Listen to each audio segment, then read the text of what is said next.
தெற்கு அந்தமான் கடற்பகுதியில் வளிமண்டல மேலடுக்கு சுழற்சி நாளை உருவாகும் என்பதால் தமிழகத்தில் கனமழைக்கு வாய்ப்பிருப்பதாக இந்திய வானிலை ஆய்வு மையத்தின் தென்மண்டல தலைவர் பாலச்சந்திரன் தெரிவித்துள்ளார்.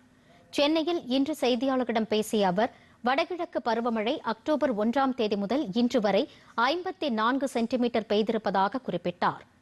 மன்னார் வளைகுடா பகுதிகளில் நிலவிய காற்றழுத்த தாழ்வுப் பகுதி தற்போது லட்சத்தீவு பகுதிகளில் நிலை கொண்டிருப்பதால் தமிழகத்தில் கன்னியாகுமரி, தென்காசி உள்ளிட்ட 8 மாவட்டங்களில் கனமழைக்கு வாய்ப்பிருப்பதாக பாலச்சந்திரன் கூறினார்.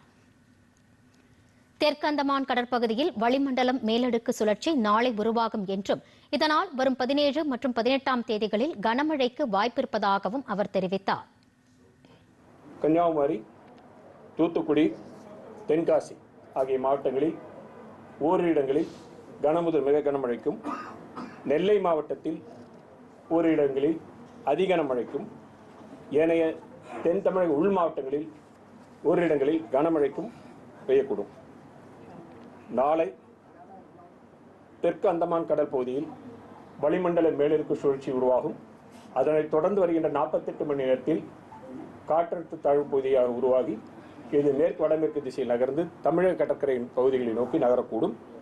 இதன் காரணமாக 17, 18 தேதிகளில் டெல்டா மாவட்டங்கள் உள்ளிட்ட வட தமிழகத்தின் கடலோர மாவட்டங்களில் கனமுதல் மிக கனமழை பெய்யக்கூடும்.